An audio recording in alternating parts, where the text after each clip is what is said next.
What's up guys, तो welcome back to our channel few minutes movies. तो कहानी के स्टार्टिंग में हम दो कपल्स को देखते हैं कि वीकेंड मनाने के लिए अपने घर से निकलते हैं, लेकिन उससे पहले एरिक अपने दोस्त कैश से मिलने जाता है और वो कैश को एक कैब में जाने के लिए कन्विंस करता है। यहाँ पर एरिक ने उस कैब को पिछले ही वीक को ढूंढा था, यानी कि एक हफ्ता पहले। अब यहाँ पर दो कपल एडवेंचर के लिए नॉर्दर्न ऑस्ट्रेलिया के जंगलों में आए थे, लेकिन वो दोनों ही रास्ता भटक जाते हैं और जल्द ही शाम होने वाली थी। और अगर ये लोग जंगल से नहीं निकले तो जंगली जानवर इनको खत्म कर देंगे। इसीलिए जैक दूसरी जगह चला जाता है ताकि वो जंगल से निकलने का रास्ता ढूंढ सके। लेकिन यहाँ पर जैक एक गहरे खड्डे में गिर जाता है। जैक की आवाज सुनकर जैनी भी उसकी तरफ बढ़ती है और जैनी भी उसी गड्ढे में गिर जाती है और फिर गिरते ही जैनी के पाँव में बहुत बुरी तरह चोट लग जाती है। यहाँ पर लगने की वजह से जैनी हिल नहीं पाती और जैक की डेड बॉडी जैनी के सामने ही पड़ी हुई थी, क्योंकि गिरने की वजह से जैक की मौत हो गई थी। अब तभी वहाँ एक क्रोकोडाइल जैनी पर हमला करके उसको भी जान से मार देता है। जब एक हफ्ते के बाद जैनी और जैक वापस घर नहीं आते तो उनको ढूंढने के लिए एक सर्च मिशन को भेजा जाता है और जिस मिशन का हिस्सा कैश भी बनता है। फिर वहाँ पर जाकर कैश को एक कैब मिलता है, अब जिसको वो एक्सप्लोर करने के लिए अपने दोस्तों के साथ खुद जाना चाहता है। यहाँ पर वो अपने दोस्तों को कहता है कि कैब के बारे में किसी भी वेबसाइट पर अवेलेबल नहीं है। अगर हमने उसको एक्सप्लोर करके लोगों को कैब के बारे में बता दिया तो पता नहीं हम कितने पैसे कमाएंगे। यहाँ पर एरिक की एक्साइटमेंट देखकर उसकी बात मान लेते हैं और अब अगले ही दिन विक्टर, जानी, योलेंडा और कैश ये सब जाने के लिए तैयार हो जाते हैं। अब एरिक उस जगह पर पहुंचकर पहले वेदर देखता है, अब जैसे इनको पता चल जाता है कि तूफान साउथ की तरफ जा रहा है और ये जगह बिल्कुल सेफ है, इसीलिए ये चारों इस कैब में नीचे उतर जाते हैं। अब यहाँ पर नीचे उतरकर इनको एक और रास्ता मिलता है, फिर ये लोग उस रास्ते से आगे जाने लग जाते हैं। लेकिन अब अचानक से मौसम खराब हो जाता है और बारिश होने लग जाती है, जिसके बारे में इन चारों को तो पता ही नहीं था। अब कुछ देर के बाद इन लोगों को वो मिल जाता है जिसकी इन सभी को तलाश थी। फिर ये लोग टॉर्च से इस जगह को अच्छी तरह देखने लग जाते हैं, क्योंकि अंदर बहुत अंधेरा था। अब ये लोग इस जगह को टूरिस्ट पार्क बनाना चाहते थे, इसीलिए हर जगह को अच्छी तरह चेक करते हैं कि किसी तरह का कोई खतरा तो नहीं है। इतने में पत्थरों से पानी निकल रहा था और ये चीज एरिक देख लेता है, लेकिन कैश कहता है कि ये सब तो नॉर्मल है, पर एरिक को कुछ ठीक नहीं लगता। इसीलिए एरिक सबको बाहर जाने का कहता है। लेकिन अब इतने में इनको एक आवाज आती है। अब इससे पहले कि ये कुछ कर पाते ऊपर से बहुत सारी बारिश का पानी आ जाता है और अब पानी की वजह से ये लोग दो हिस्सों में अलग अलग हो जाते हैं। कैश एरिक को बताता है कि मेरा बैग पानी की वजह से कहीं गुम हो गया है। मेरे बैग के बिना हम यहाँ से नहीं बाहर जा सकते, क्योंकि बैग में कार की चाबियां हैं। अब यहाँ पर एरिक नोट करता है कि पानी बहुत तेजी से आ रहा है। विक्टर और जैनी कॉल करने की कोशिश करते हैं, लेकिन मोबाइल में नेटवर्क नहीं आ रहे थे, क्योंकि ये लोग काफी नीचे थे। अब एरिक कहता है कि जहाँ से हम आए थे वहीं से हमें वापस जाना पड़ेगा, वरना हम सब मारे जाएंगे। एरिक की बात सुनकर सभी लोग जाने के लिए मान जाते हैं। फिर जब ये लोग बाहर जाने के लिए उस जगह से जाते हैं तो पूरी तरह से पानी के नीचे थी। एरिक कहता है कि पहले मैं अंदर जाकर देखता हूँ, यानी कि रास्ता क्लियर है या नहीं। अब यहाँ विक्टर को कैश का बैग दिख जाता है। विक्टर बैग लेने के लिए दूसरी जगह चला जाता है, लेकिन विक्टर को कोई चीज पानी में अंदर खींच लेती है। अब दूसरी तरफ एरिक को समझ में नहीं आता कि विक्टर कहाँ पर चला गया है।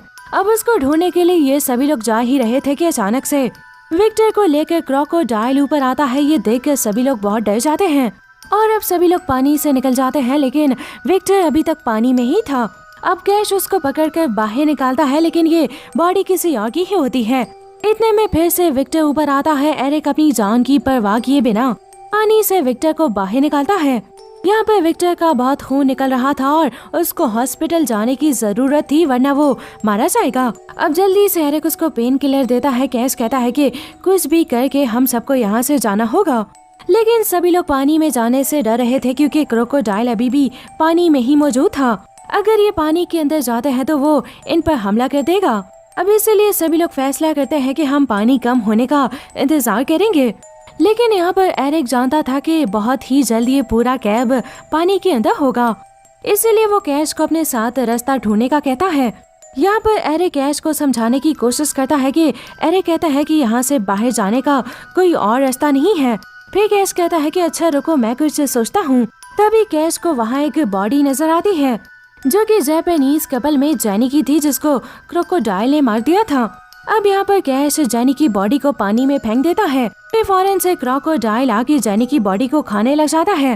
अब इसका फायदा उठाकर कैश और एरिक वहाँ से निकल जाते हैं। फिर जब एरिक नीचे जाके देखता है तो पत्थर टूट गए थे और उसकी वजह से बाहर जाने का रास्ता तो बंद हो गया था। इसीलिए अब इनके पास वापस जाने के अलावा कोई दूसरा रास्ता नहीं था। अब इतने में एरिक का पाँव पत्थरों में फंस जाता है और तभी कैश एरिक से आगे निकल जाता है। उधर कैश अकेला होता है जो बहुत ही आगे आ गया था। अब यहाँ पर कैश को पानी में हलचल फील होती है। जब वो नीचे पानी के अंदर देखता है तो क्रोकोडाइल कैश के बहुत करीब आ गया था, लेकिन कैश चुपचाप बिना हिले एक जगह खड़ा हो जाता है। फिर थोड़ी देर के बाद जब पानी में जाके देखता है तो क्रोकोडाइल कैश पे हमला कर देता है और ऐसे कैश की मौत हो जाती है। लेकिन अभी भी एरिक बचा हुआ था और उसको पता चल गया था कि क्रोकोडाइल ने कैश को मार दिया है। और फिर एरिक वापस योलेंडा के पास आ जाता है। अब यहाँ पर जैनी उससे पूछती है कि कैश कहाँ पर है। एरिक उसकी बात का कोई जवाब नहीं देता। इससे जैनी समझ आती है कि कैश भी मारा गया। उसके जाने के बाद जैनी उसको बताती है कि मुझे एक रास्ता मिला है, शायद हम वहाँ से बाहर निकल सकते हैं। एरिक उसको चेक करने के लिए अकेले ही जा रहा था, लेकिन योलेंडा भी साथ जाने का कहती है और विक्टर के पास जैनी रुक जाती है। अब यहाँ पर जैनी देखती है कि पानी बहुत स्पीड से ऊपर जा रहा है, तो जैनी विक्टर को लेकर किसी ऊंची जगह पर लेकर जा रही होती है।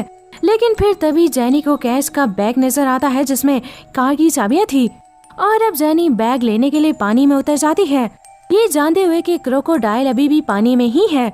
फिर जब जैनी बैग लेके वापस आती है तो उसका पाँव स्लिप हो जाता है और सर पर लगने की वजह से वो बेहोश हो जाती है। यहाँ पर विक्टर देखता है कि क्रोकोडाइल उसी की तरफ आ रहा है, इसीलिए विक्टर जैनी को होश में लाने के लिए नीचे चला जाता है। और अब यहाँ पर क्रोकोडाइल जैनी को छोड़कर विक्टर पर हमला कर देता है। इतने में जैनी होश में आ जाती है और अपनी आंखों के सामने विक्टर को मरता हुआ देखकर वो बहुत रोती है। फिर एरिक और योलेंडा वापस आते हैं, लेकिन उनको वहाँ कुछ भी नहीं मिला था, क्योंकि जो रास्ता जैनी ने एरिक को बताया था वो बंद हो गया था, यानी कि ये तीनों अब इस कैब में फंस गए थे। अब यहाँ पर जैनी एरिक को विक्टर का बताती है। अब तभी इनको पानी के नीचे से एक सनलाइट दिखती है और पानी में भंवर भी बन रहा होता है। एरिक कहता है कि शायद यहाँ से बाहर जाने का कोई रास्ता जरूर होगा और अगर इन तीनों को यहाँ से बाहर जाना है तो रिस्क तो लेना पड़ेगा। और फिर यहाँ से निकलने के लिए तीनों पानी में उतर जाते हैं। अब एक बार फिर से क्रोकोडाइल इनके पास आने लग जाता है, मगर इस बार एरिक जैनी और योलेंडा को बाहर निकालने के लिए खुद को सेक्रीफाइस कर देता है। अब क्योंकि वो खुद को कहीं न कहीं विक्टर की मौत का जिम्मेदार समझ रहा था, क्योंकि इसके फोर्स करने पर ही तो विक्टर यहाँ पर आया था और वो जानता है कि हम तीनों में से किसी एक को क्रोकोडाइल का ध्यान भटकाना होगा, वरना कोई भी जिंदा नहीं बचेगा। अब यहाँ पर क्रोकोडाइल एरिक पे हमला कर देता है, जिसका फायदा उठाकर ये दोनों बाहर निकल जाते हैं। ये लोग कार को लेके यहाँ से जाने लग जाते हैं, लेकिन तभी इनका एक्सीडेंट होने से बचता है क्योंकि रास्ते में एक दरख्त गिरा हुआ था। अब खुद को बचाने के चक्कर में ये लोग एक बार फिर से कार समेत पानी में गिर जाती हैं। अब यहाँ पर ये दोनों पानी में अकेली नहीं थी, बल्कि वो क्रोकोडाइल भी बाहर आ चुका था, जो कि इनकी कार पर हमला कर देता है। जैनी कार में से गन को उठाकर क्रोकोडाइल पर बहुत बार शूट करती है, लेकिन यहाँ पर एक भी गोली क्रोकोडाइल को नहीं लगती। और अब यहाँ पर वो मगरमच्छ जैनी पर हमला करता है और पानी में लेकर जाता है और अचानक से पानी रेड हो जाता है। और अब यहाँ पर योलेंडा को लगता है कि जैनी मारी गई है, लेकिन तभी जैनी ऊपर आ जाती है। तो इसका मतलब जैनी ने क्रोकोडाइल को मार दिया था और ऐसे जैनी और लेंडा बचाती हैं। यहाँ पर दोस्तों एक छोटे से ट्रिप की वजह से इनके सारे दोस्त मारे गए। और फिर दोस्तों इसी के साथ ये मूवी, ये कहानी दी एंड हो जाती है।